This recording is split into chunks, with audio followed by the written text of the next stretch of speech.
Okay, everyone. Today is July 13th, 2016. I'm with Debbie, and she brought her daughter here in late April to see what we could do about using neurofeedback and interactive metronome to help with her ADHD symptoms. Katie is 8 years old, and she's a sweet and bright, intelligent young lady. So, okay, Debbie, let's go over a little bit about the background of Caitlin and when she was diagnosed and the problems or that it may have presented. How did that go? Well, she just finished third grade. So back in the beginning of second grade, we noticed she was struggling quite a bit. And the teacher was having a lot of problems with her disrupting the class, outbursts, calling out. She was struggling with her reading, math, pretty much every subject. Yeah. We went in November, and they said they would evaluate her, observe her, really. And they came back in I think it was January or February, and said that they noticed it was speech problems, and that was affecting her spelling. So they tested her for speech, and then she got into speech. So then beginning of third grade, we noticed there was still quite a bit of problems. So this time we insisted that the school test her for IEP, for an IEP. Yes. Yeah. So that took several months. In that testing, they had a doctor come and evaluate her, and the woman diagnosed her with ADHD, which was not even on my radar, because I think ADHD bouncing off the walls, which is more like my son than my daughter. Yeah. But now I've learned that the hyperactivity portion is not just their body, but also their brain activity. Right. And the impulsivity, yes, blurting out, not so that was all of that stuff, yes. Mm-hmm. And she definitely had that. She could not concentrate for anything. Homework should have only taken maybe 45 minutes to an hour. She'd work on it from the moment she got home from school, stopped for dinner or a shower, and then went right to it till bedtime. I mean, that was most nights after school. Wow. It was a fight. It was a struggle for her. It was a struggle for me.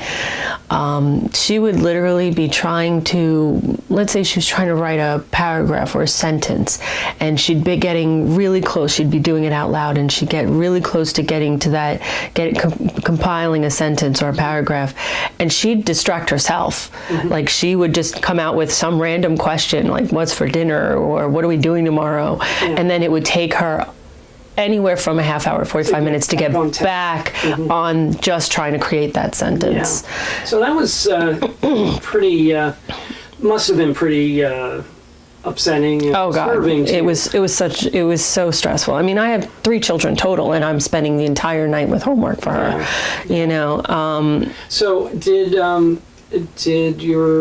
the pediatrician recommend medication for? Well, that came after. I didn't bring her to the pediatrician after that diagnosis. First I wanted to see what the school was offering. When we went back in for the meeting after they did all of their testing, they told me that she didn't qualify for an IEP because their guidelines, she didn't fall into those guidelines. She wasn't far enough behind. So then I did go to the pediatrician because I couldn't get an appointment with a specialist right away. Mm-hmm. And my pediatrician was like, okay, so she's been diagnosed with ADHD. Here's a list of medications that are ADHD medications. It's trial and error. So we could put her on one, you pick one from the list. It was like a roulette wheel. Pick one from the list, we'll try that one for a couple of months. If that one doesn't work, we could try a different dosage, we could try this, we could try that. I'm like, so you're talking a couple of years before we can even get her possibly regulated or helped in any way. I'm like, she's a year and a half behind in different areas, some areas even 2 years behind.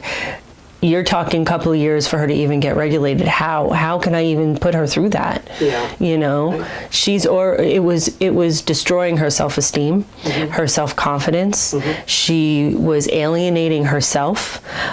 She would be put in a group setting, like in school they would have a group activity, and the teacher would observe her basically sitting off to the side for a little while and wouldn't be participating in the group activity, and then she would go up to the teacher and say, they're not listening to me, they're ignoring me. You know, like, she was alienating herself because she didn't feel confident enough to even speak up. She couldn't relate to kids her own age. I'd take her to play dates. And she'd be more interested in hanging out with the mom or the adults. Or if the child had an electronic, like an iPad or something like that, she would get engrossed in that.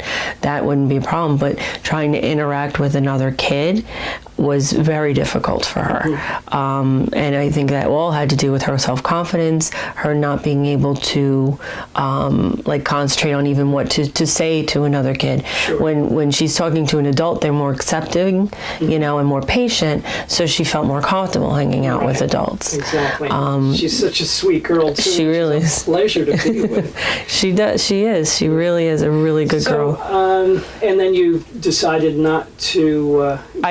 Medication route. No, because she's 8 years old. I couldn't see her being on medication the rest of her life, or even 3/4 of her life. You know, I know medications do have their side effects and potential risks. Yeah. So, although neurofeedback is recommended by the American Academy of Pediatrics as a number one.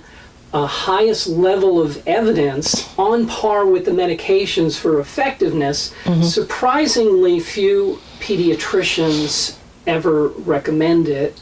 My pediatrician didn't know anything about it. Or know about it. So let's get into, you came across, I think you were going to come to one of my ADHD workshops. Well, what I started doing was I started researching medication-free alternatives to treating ADHD on the internet.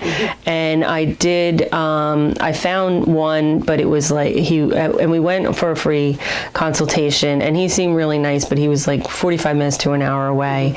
And so I kind of put it on hold for a while, and then I started doing more research, and I think I come across an advertisement for your free workshop, but it conflicted with something else of my kids' things going on. So then I just called you and said, can I come in and just hear about it? I don't have time to come in for the workshop. And so from that point, you decided to move forward with the neurofeedback program. So let's talk about how that was. At first, Katie was a little bit shy, a little bit scared about what it was going to take place on that first visit. But then her cap, we all had to wear the cap. The EEG cap. Yes. And, so I put one on. And I put one on. Laughed, and Mom put one on, and Katie laughed, and then Katie put one on, and she had no problems after that. No, now she loves coming. She yells at me if we haven't been. She yells at me if we haven't been here in a couple of days. And she's a lot of fun. So she went through the neurofeedback and interactive metronome program that I she started in April 23rd. April 23rd. Yep. And I will say, start with her teacher. Yeah. I didn't tell her teacher what we were doing. I just said we were starting alternative. I was monitoring her as we went along, and after, I don't know, about not even 8 weeks, I did some retesting, and I noticed some major improvements. The computer testing, it's called a continuous performance test. The IVA-2 showed major improvements. As a matter of fact, that test in the beginning did say that the results were compatible with the combined form of ADHD. The follow-up test, it said this is not compatible with ADHD at all. That's how much improvement. But ADHD is not curable, but it's Right. something that you Look to can control. and re-regulate. So those signs weren't there anymore. Is that what it basically was saying? It was saying the results Yeah. from that test on Yeah. impulsivity and focus and so on. She matched her age groups Right. for what it should be. Right. So then I remapped her, and her brain maps improved. So then you came in about a week after that point, and tell us what the teacher said. So, like I said, I didn't tell the teacher what I was doing. I just said I was trying something alternative. And the teacher she has, believe it or not, has a daughter. She's in her 20s, has ADHD. So she's seen in her own home what it is like with a child who is struggling. And she didn't allow her child to go on medication till like 15. So those early years were really rough. And so she could definitely relate to what I was saying when I told her what I was going through with Caitlin.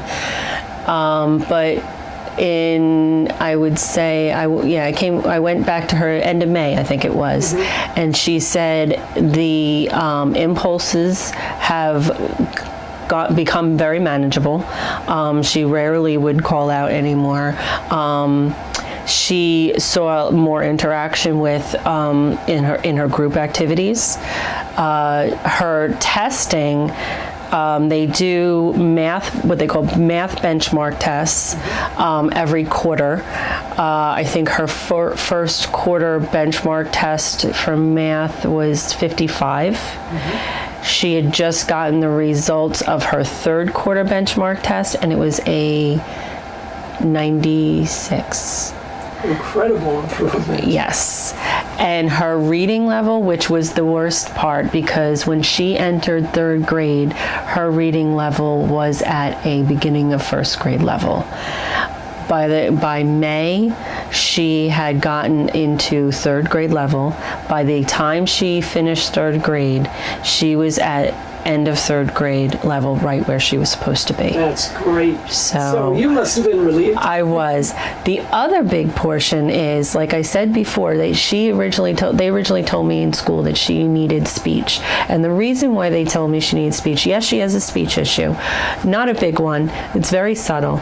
But they told me that the speech was what was affecting her spelling. Her spelling was very, very, very inconsistent. She could spell the word correctly in one sentence, spell it incorrectly in another sentence, spell it a third way in another sentence. Simple words that she should know. Or she could misspell a word in her writing, and then you ask her how to spell it verbally, and she spells it correctly. Very, very inconsistent. No pattern whatsoever. They were putting it on the speech. When I saw her final writing material at the end of the school year by her teacher, there was maybe 2% spelling mistakes. Her handwriting was neat. You can read and understand everything that she wrote. She writes better than me now. Which really isn't that much better. She still has she still needs to organize her thoughts a little bit more, which she's got a tutor for and she's working on. But just in general, made more sense. You could understand. It wasn't trying to read first grade spelling. It was third grade writing. It was amazing, the difference. So I'm not completely convinced that the speech was totally her issue. It was that she could not focus and really concentrate on what she was doing at any point in time. Yeah. All right. So I want to thank you for sharing this, and let's see if we can bring Caitlin in so everybody can see our little star. Katie?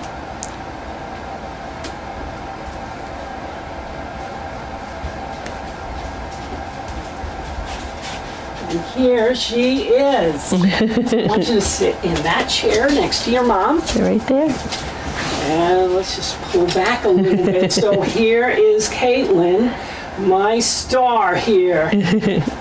What would you say about the neurofeedback and interactive metronome? Was it fun? Did you like it? I liked spending time with Doc, and he's a really nice guy.